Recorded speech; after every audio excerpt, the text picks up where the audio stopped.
Welcome to this video presentation on the creation of the Silsden Tapestry. It's the work of local stitchers and is very much a collective achievement.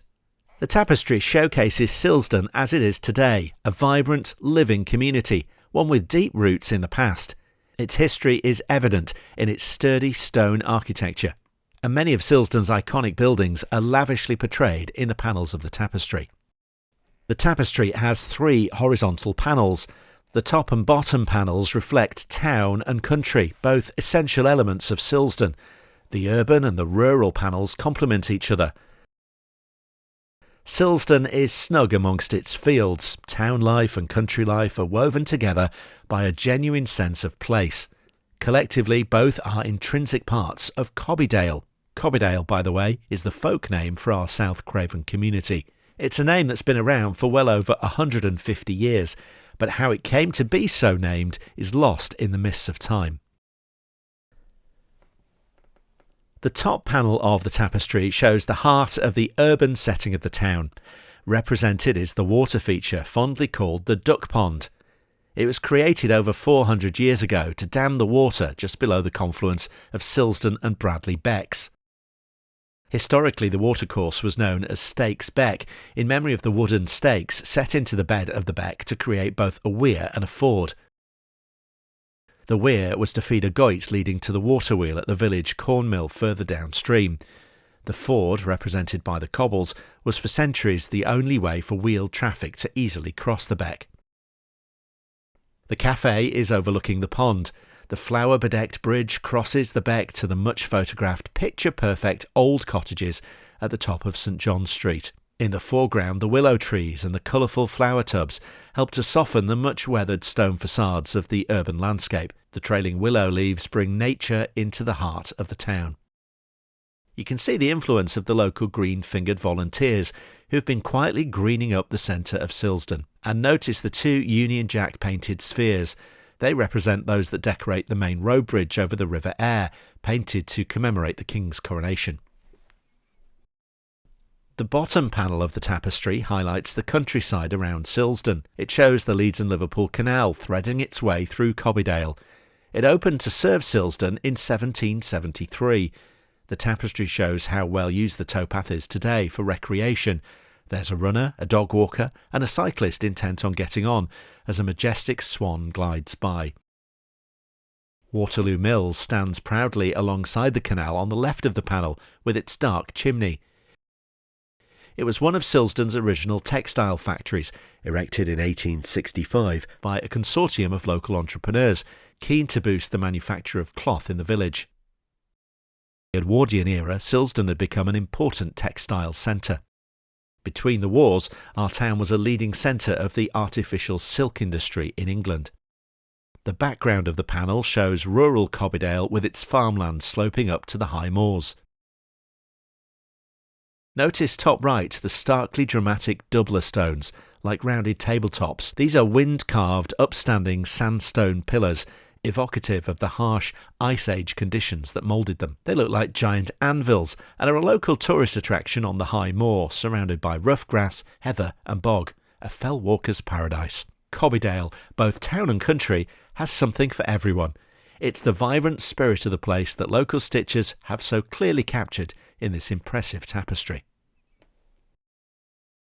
The 18 separate images of the central panel, sewn together like a patchwork, highlight some of Silsden's iconic places. They allow us to glimpse the story of Silsden through its architecture, homes, businesses and community buildings constructed from local stone. Each square on the middle panel has a tale all of its own. We'll have a look at each of these now. The Town Hall building was opened in 1884 as the Mechanics' Institute. In 1909 it was renamed Town Hall after its management was taken over by the Urban District Council. It was designed by 2 Keighley architects in a flamboyant Italianate classical style. Since its inception it's served Silsden in all sorts of ways, but especially as a place of education and entertainment. Over the years it has hosted concerts and gigs, lectures and night classes, dances and weddings, craft and tabletop sales, public meetings and election hustings, as well as being a polling station. It opened with a reading room and has since become home of the town's library. The town hall is at the heart of Silsden's community. Silsden Park was originally known as the Playing Fields. It was opened in 1934 by Her Royal Highness the Princess Royal, escorted by Richard Fletcher, the chairman of the Playing Fields Committee. Despite it being a very wet February day, Silsdeners, including the children from the local schools, flocked to attend the opening ceremony. The park's pavilion is in a distinctive Mediterranean style. The 1930s were years when it was popular to emulate the glamour of the French Riviera. There used to be a park shelter in a similar style, but it's long since been demolished. The pavilion had a changing room for footballers and a club room for the use of the Bowling Green Association. Today, it is sadly dilapidated and awaiting renovation.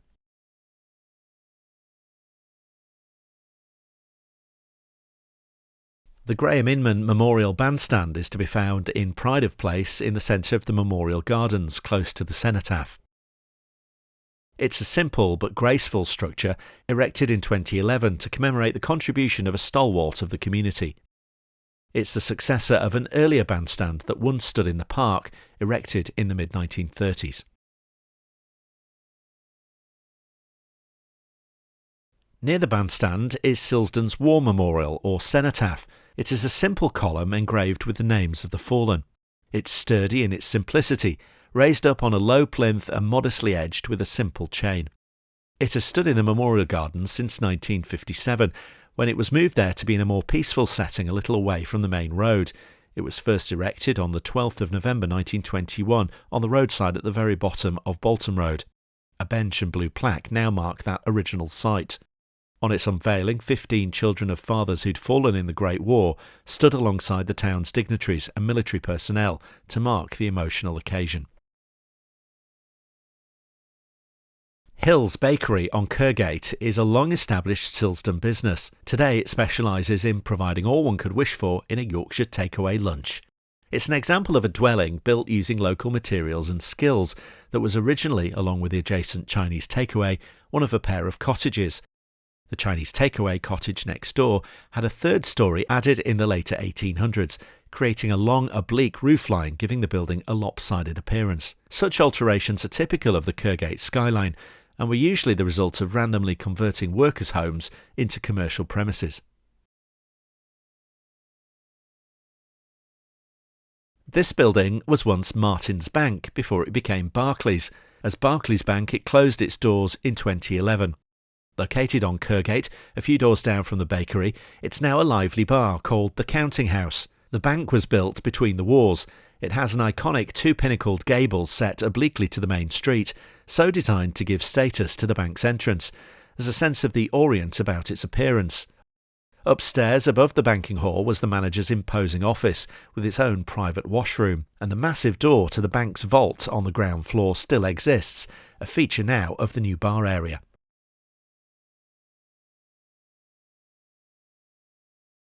This is the new primary school in Silsden, and it has a very modern appearance. It's blessed at the moment with an open aspect across the open fields. It has a grand view of the Haw, the hill on which sits the hamlet of Swarther. This new building was designed to combine Silsden's two original schools, namely Airview Infants and Hothfield Juniors. They were united under one head teacher a few years before the new school was ready. The old sites of the junior and infant schools in the town are today awaiting redevelopment. This building on Kergate is still locally called Twiggs, after the family that ran it for years as a newsagent's.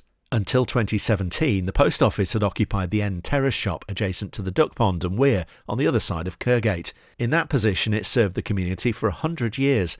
When it moved out, the vacant premises became the old post office cafe. It can be seen on the top panel of the tapestry. It's once again under new ownership and named Beckside Cafe. The present post office site has long been a shop premises with various incarnations over the years. A century ago, it used to have an imposing metal and glass canopy. Hainsworth Road passes under the Leeds and Liverpool Canal. The canal was opened through Silsden in 1773. In the centre of the village, it had to span the ravine created by Silsden Beck, meaning that for some distance the canal is on an embankment as an aqueduct. There are two open arches where it crosses Hainsworth Road and Silsden Beck. Here it is shown crossing over the road. The embanked canal quickly became unstable, and 2 years after it was constructed, buttresses had to be added to both of its sides. These stout, angled stone supports still give essential strength to the structure. They can be seen on both sides of the Hainsworth Road tunnel. On the town side of the aqueduct, the land was later artificially raised up to the level of the canal to provide a substantial platform for a coal dock, known locally as a stave. This imposing building on Kirkgate next to the canal was opened as the headquarters of the Silsden Cooperative Society. Its name is blazoned across the upper storey. Today, the words are only just discernible. The building was proudly opened in 1908 as the central stores of the company. There were shops below and offices above. There's now a gym upstairs. The inauguration of Silsden's Cooperative Society was in 1874. It was originally established to supply coal at a fair price. A passageway in the centre of the facade leads to a flagged yard, which originally opened up onto the company's coal staiths on the canal bank. After initially trading in coal, the society went on very quickly to open its first grocery store. It was to be the first of many. Between the wars, the co-op was to become a major retailer in Silsden, with many shops and services across the town, providing almost everything that the average Silsdener needed.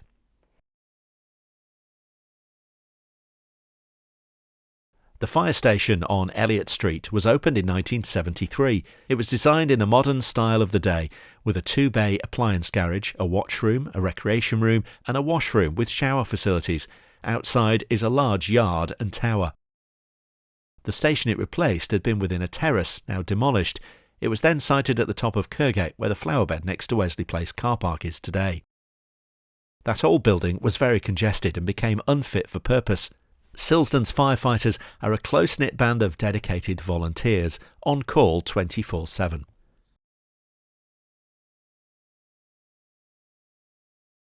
The large, imposing nail in the Wesley Place flowerbed was installed in 2011 by Sam Shendy, a local sculptor and businessman. It represents the importance of the domestic nail-making industry in Silsden in the late 18th and the 19th centuries. Sam said he wanted to produce something reflecting the town's industrial heritage. The nail is an impressive size, impossible to miss.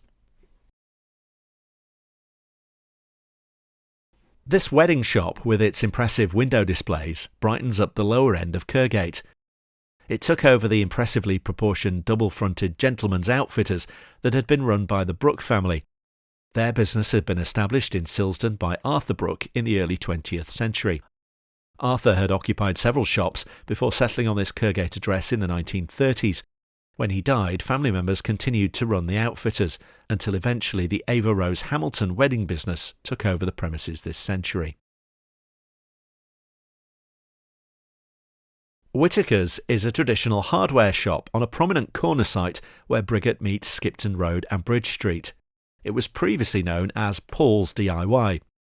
It's an Aladdin's cave where you can buy almost anything from nails and tools to kitchenware and batteries, and from light bulbs to flower bulbs.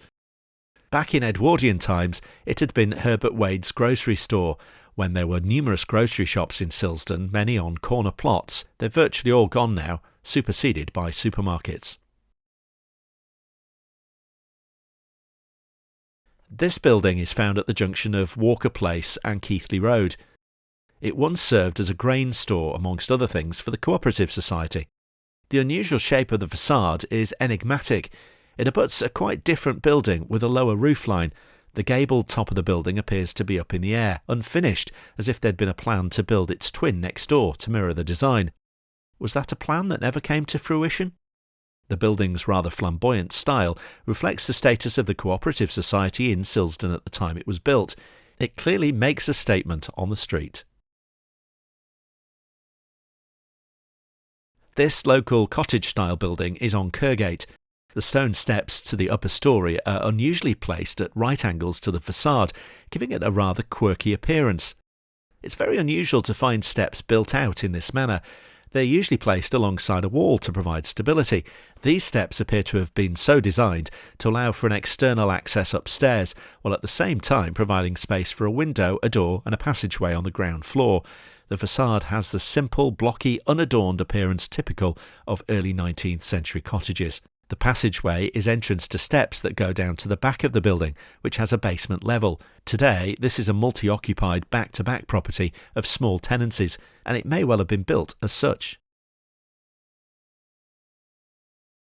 This low, white-painted building with its partially hidden facade is typical of a workers' cottage of the early 19th century.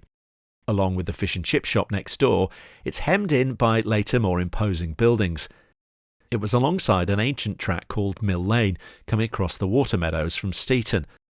Originally, a swing bridge carried the lane across the canal here. Early in the 19th century, a new engineered road was built from Steeton, crossing over the River Aire on a splendid new stone bridge, and then coming up across the water meadows on a raised causeway to join Kirkgate by way of a new stone canal bridge. This new turnpike route became known as the Keighley Road, and we use it to this day. As a result, the ramp of the road partially obscures the front of the adjacent cottages. Close inspection of this group of buildings reveals the partially eclipsed front elevation of the White Cottage.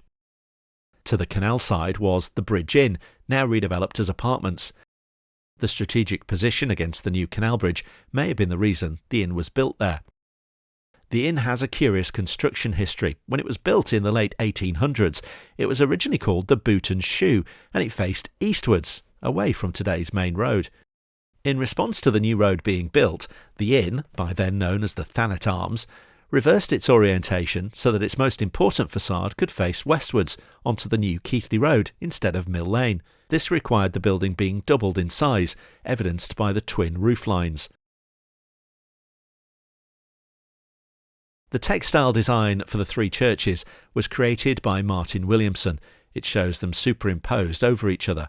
The Anglican parish church of St James was consecrated in 1712 and later largely rebuilt in the Regency in 1816. The church was then extensively Victorianised in the 1870s. The Catholic Church of Mount Carmel was originally the Wesleyan Methodist Chapel, opened in 1870. And the modern Methodist Church today sits on the site of an original grand, classically designed primitive Methodist chapel, opened in 1871. Eventually demolished in the 20th century because it was too large and expensive to maintain. All three churches are within yards of each other at the top of town.